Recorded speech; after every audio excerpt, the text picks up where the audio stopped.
I came home earlier than expected because a client meeting in downtown Dallas was suddenly canceled.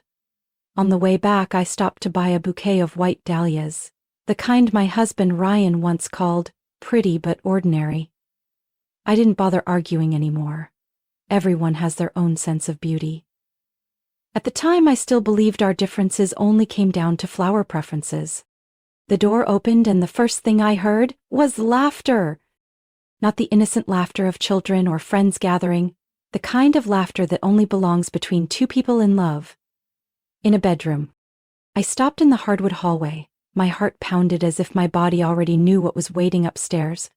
I slipped off my heels, still holding the bouquet, and quietly walked up the stairs. The house I had spent 3 years designing, every corner, every tile, suddenly felt unfamiliar. Not a single creak. I had replaced that entire staircase last summer while Ryan was on a business trip in Houston. That same trip, he told me, Megan, my college best friend, had gone to visit her aunt. Thinking back, how many of his trips had I never questioned? I opened the bedroom door slowly, and I saw, on the ash-gray linen bed I had chosen myself because it made the space feel calm, Ryan was lying there, between two women, not strangers but heartbreakingly familiar. Megan, with her golden hair and the same eyes that held mine at my mother's funeral, and Chloe, who had stood beside me for 2 years building our company, the one I had shared every design sample and every client with. No one said a word, only Ryan looked at me, not with fear or guilt, but with annoyance. "Julia?" he blurted out like I was the one intruding. "You didn't call first." I looked at him, then at the necklace Megan was wearing. The one I gave her last Christmas. The perfume Chloe once asked to borrow now filled the entire room. I didn't ask anything. I didn't shout why or how long. I stayed silent.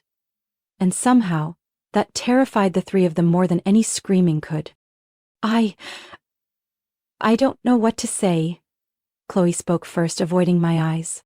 Megan pulled the blanket up to her chest, eyes red as if the tears had been rehearsed for this moment. Ryan climbed out of bed, clumsily pulling his pants back on. "Don't misunderstand, Julia. This isn't what it looks like." I stared straight into his eyes.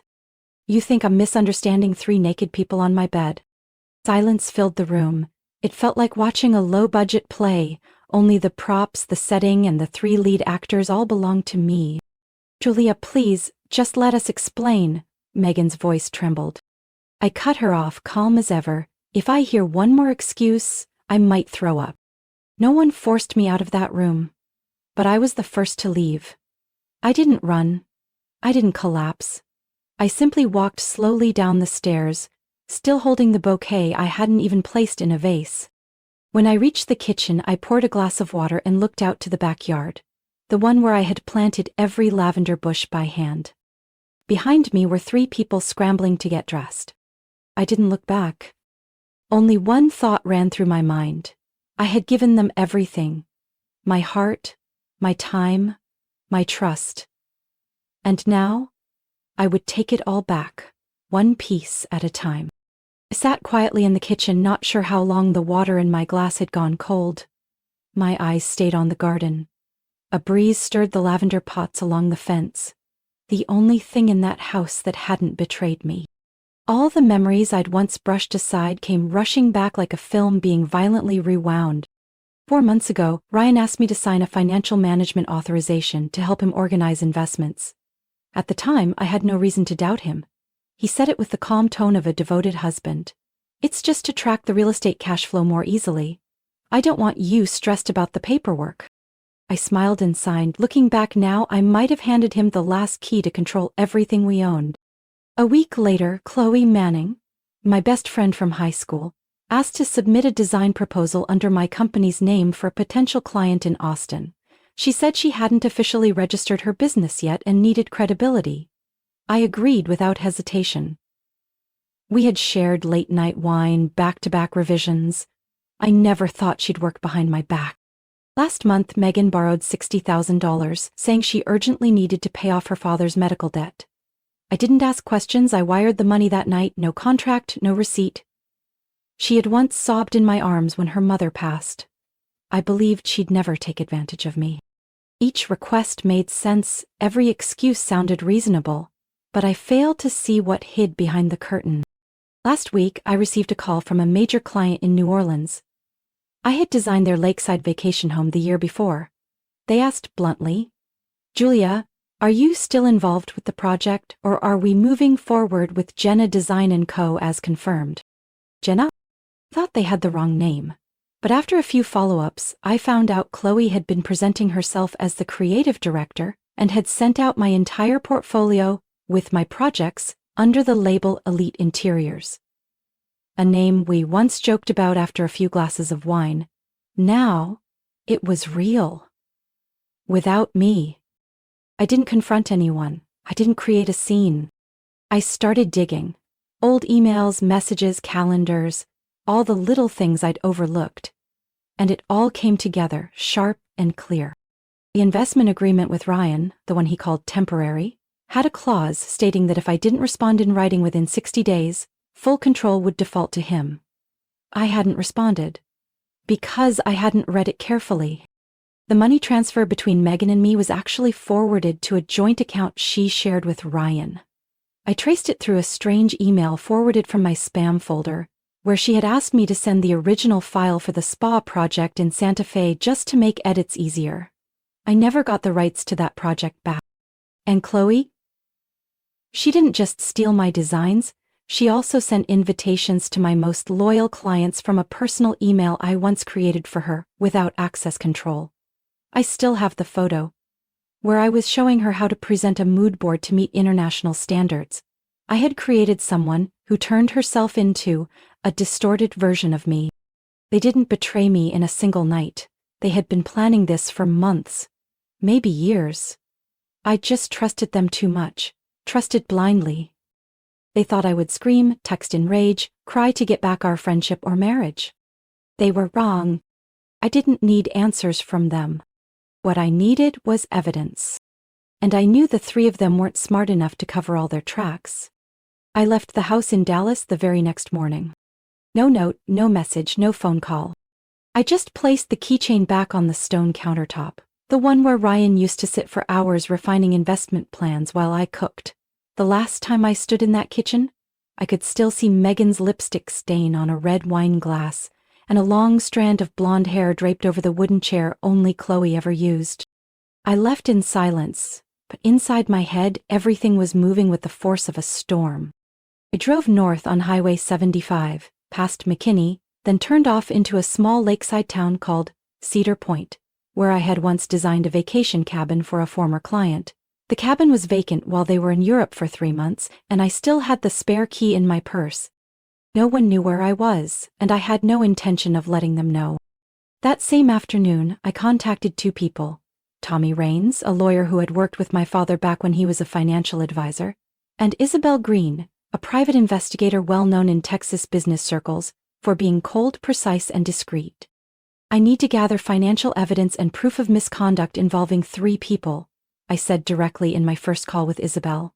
My husband, Ryan, and 2 people I used to call friends, Megan and Chloe. Not to make noise, but to do things by the book. Isabel didn't ask more. Her voice was low, steady. I'll need 5 days, but I'll start in 5 minutes. I hung up and opened my laptop. My inbox was flooded with messages from Ryan, starting with, "Please talk to me," and quickly shifting to, "If you don't respond, I'll take it as you abandoning the home." Megan sent a long, tearful voice note. "Julia, you don't understand. It's not what you think." It sounded like a script, copied from what Ryan had said days earlier. Chloe was briefer as usual. "We need to talk about the Austin project. The client is panicking. I don't know what to tell them if you stay silent." The silence said everything I needed to. The quieter I became, the more frantic they got. And I needed that. I spent the next 2 days pulling together old emails, payment records, original drafts, monthly work logs. I had backed everything up on an external hard drive originally just as a precaution, but now it was my strongest weapon. Every file, every note, every email that ended with "to Julia, my best friend," became proof of years-long deliberate exploitation. Isabel worked like a machine, On the third day, she sent me a recording of a conversation between Chloe and a building materials supplier. In it, Chloe claimed she had full authority to represent Elite Interiors. The problem was, that company had never existed legally. On the fourth day, Tommy discovered that most of the savings account Ryan and I had contributed to was moved into a shadow investment fund, registered under South Lake Real Assets, LLC. I'd never heard of it, but Ryan had filed the paperwork for it 3 months earlier, alone. At the same time, Isabel found that Megan had used the exact money I transferred to place a down payment on a luxury apartment downtown, jointly owned with Ryan. I sat in that quiet cabin, eyes locked on my laptop screen, as each new piece of evidence peeled away another layer like skin from a snake. They had never expected me to check. They thought I was too soft to confront them, that I'd shatter like a discarded wife. That was their biggest mistake. I saved everything, 3 copies, one sent to Tommy, one locked in the cloud, one on a separate drive, stored in a safe at a former client's office in Sherman, someone I trusted never to ask questions. That night, I stepped out onto the cabin's porch and looked down at the lake's glassy surface. Something unfamiliar stirred quietly in my chest. It wasn't rage. It wasn't grief. It was control. I no longer cried. Everything I needed to know I knew. Everything worth keeping I had already kept. On the lake, my reflection stretched long and clean like a single pencil line. The night wind passed over the wooden porch, cold but no longer biting. In that stillness, everything began to fall back into place. I returned to Dallas after 3 weeks without leaving a trace. No visits home, no messages. I simply rented a small apartment near downtown, where the late-day light filtered through the windows softly enough to make everything in my mind come into focus. On the first day, I sent a short email to Mr. Bruce Watson, Senior Investment Director at Bancroft Equities, the firm Ryan was pitching for a resort project in Clear Lake. I had met Bruce 3 years earlier at an art fundraiser. He once asked me about marble flooring finishes. I remembered that detail and I knew he would too. I said nothing about my personal life. I just attached a few concise documents, a copy of a notice from the Department of Building and Safety about violations at the Clear Lake project, a land status analysis showing unapproved permits, and 2 photos of fund transfers from Ryan's investment firm to a personal account. No accusations, no commentary, just facts, delivered at the right place at the right time. 2 days later, I heard that Ryan's investment pitch meeting with the board had been abruptly postponed. The firm had requested a review of certain legal details. His texts started to change tone. No more threats.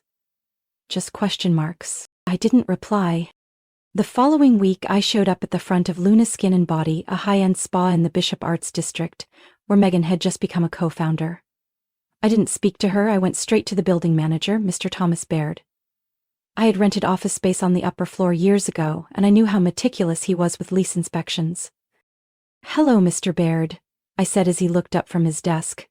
"I just wanted to ask if you're aware that your current ground floor tenant is conducting off-the-books cash transactions on the property? Because if so, I'm afraid it may affect your insurance renewals." He looked at me for a long moment. No questions. I'd known him long enough to understand this wouldn't require a formal meeting. The next morning, I received an email from Megan. The subject line was in all caps. "What are you doing?" I didn't open it, but I saved it. On Friday, I went to the launch event for a new furniture collection at the Studio C showroom, where Chloe was introduced as a guest creative director. I didn't disrupt the event. I didn't make a scene. I simply had a sealed envelope delivered to Mrs. Donna Wallace, Studio C's primary investor.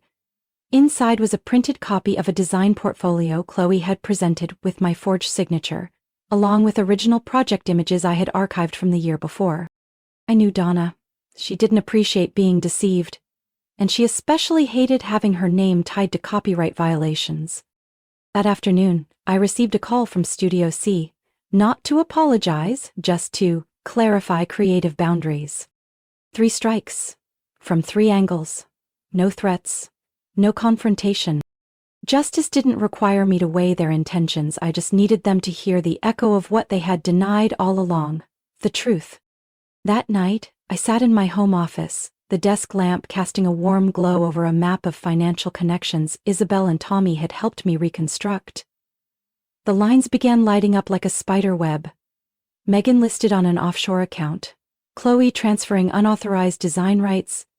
Ryan still trying to salvage a frozen project fund. No one realized that during the time they thought I was hiding, I was only slowing down to see each fracture clearly. There was no need for court. The system had already turned against him. With the right evidence sent to the right places, I just had to step back and wait for the right moment. Wait for the surface they had built so carefully to crack, piece by piece. On the 10th morning after I returned to Dallas, I went to my old gynecology clinic in Lakewood, where Dr. Peterson had once overseen 2 of my miscarriages. I hadn't scheduled an appointment, just showed up early, sat quietly in the corner of the waiting room, tapping my fingertip against the chair's edge to keep my breathing steady. The ultrasound result came in under 20 minutes. The doctor didn't say much, just placed the black and white printout in my hands and nodded. 8 weeks, he said, heartbeat strong, everything looks stable. I looked down at the image, so quiet I hardly recognized myself sitting there. I had been pregnant 3 times before. Each time ended in the icy white of a hospital bed and the hum of anesthesia machines. But this time was different.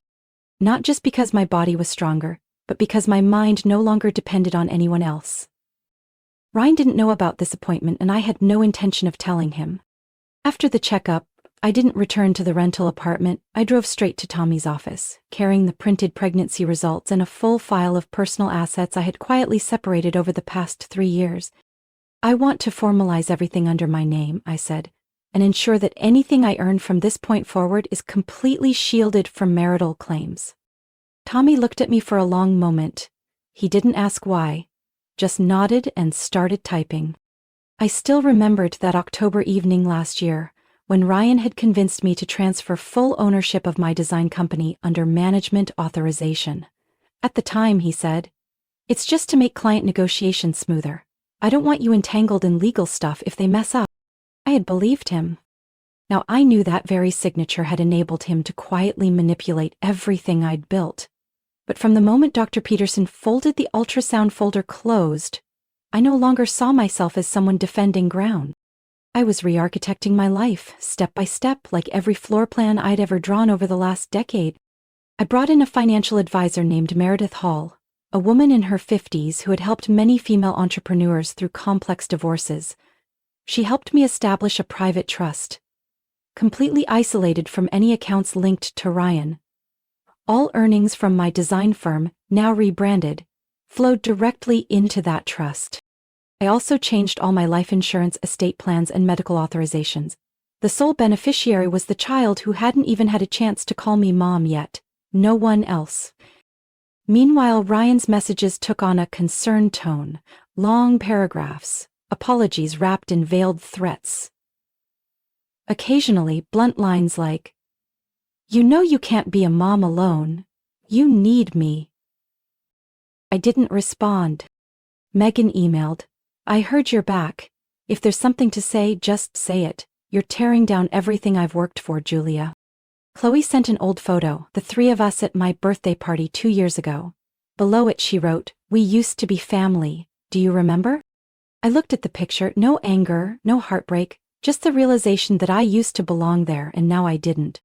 As night fell, I stood on my apartment balcony, one hand resting on my stomach. No one knew, but I had been speaking to the baby every day. Not with words, but with deliberate actions. Every document signed, every asset untangled, every legal barrier built, was my way of protecting this child from a legacy already rotting. Tomorrow I would head to the notary's office to sign the official document withdrawing my joint claim on the house. I had no desire to return there. No interest in fighting for it. I just needed to make sure that when everything ended, I wouldn't carry a single thing that had ever been used to control me. Someone once asked me if being a single mother was scary. I think the real fear isn't raising a child alone. It's raising a child in a home where lying has become a habit. I got a call from Tommy the attorney one afternoon in early December. His voice was calm but clear, like every word had been carefully measured. "Julia, the federal investigators just issued an official notice. Ryan's professional license has been suspended. They've temporarily frozen 3 accounts tied to Southlake Real Assets. One of them includes Megan's name. I hung up and stepped out of my office, loosely holding a cup of still warm tea. Outside the window, the sunset slid down over bare tree branches. I didn't smile. I didn't sigh.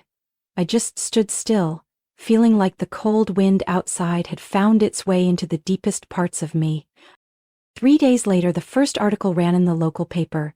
Southlake CFO under investigation for investment fraud and tax violations.